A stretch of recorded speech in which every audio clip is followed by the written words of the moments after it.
Another European country faces political turmoil. Spain's Prime Minister Mariano Rajoy will face a vote of confidence in his leadership on Friday. That's the 1st of June. Now, this move comes after 29 people linked to his centre-right People's Party were convicted of corruption offences.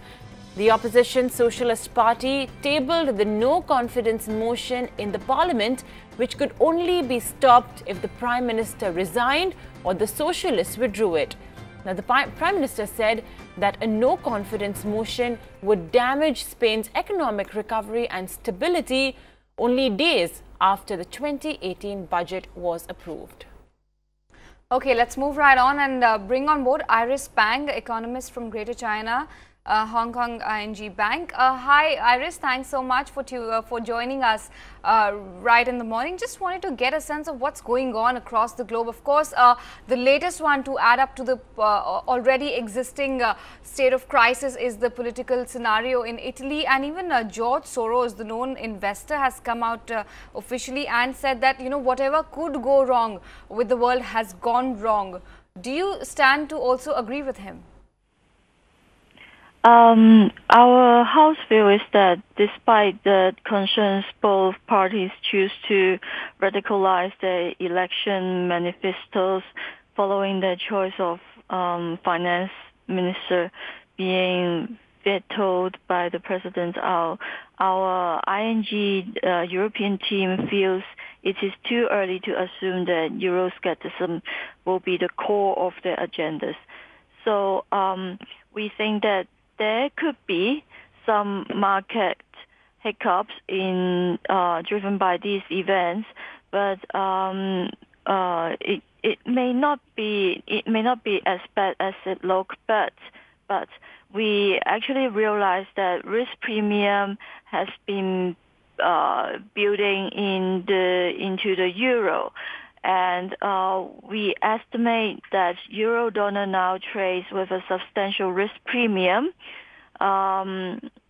This is a premium of 4% based on our fair value models. This is a rather large risk premium and equivalent to the peak of the short-term euro-dollar undervaluation seen during the 2015 Greek crisis.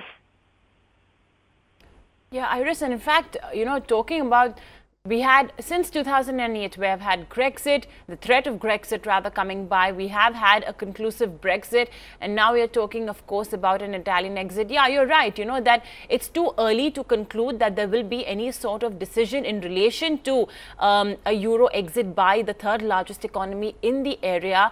But, you know, since 2008, many believe that the Eurozone has really not been able to recover fully. It's still trying to find its feet, and that's a fact. If you look at any of the frequent macroeconomic indicators, inflation has not been able to spike up, you know, meaningfully. Growth as well has not been able to come back in a big way. And now, of course, the Eurozone is talking about culling down, cleaning up its balance sheet as such.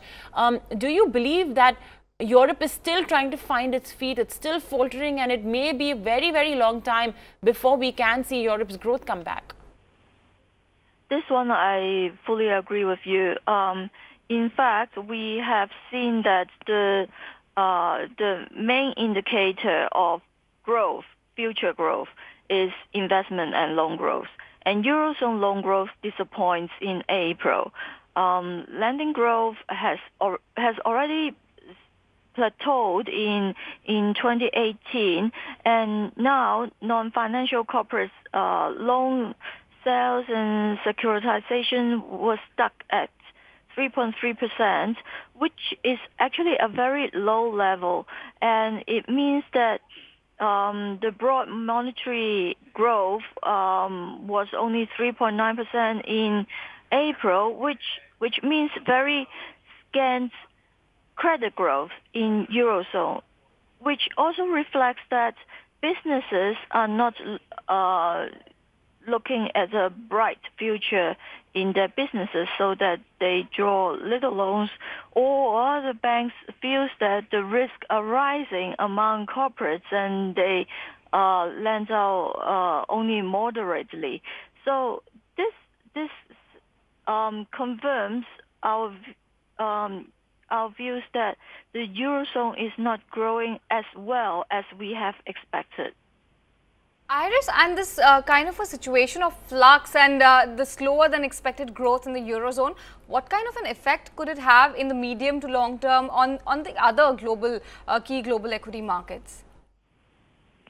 I think on the global markets, it's especially equity markets, they are very skeptical to news like Italy could be going an exit of the Eurozone, and now Spain has some trouble, and all of these actually is negative for the equity markets unless all the uncertainties are clear, and we see that it is little chance that in the short run, in 1 or 2 days, that there will be any relief from the news.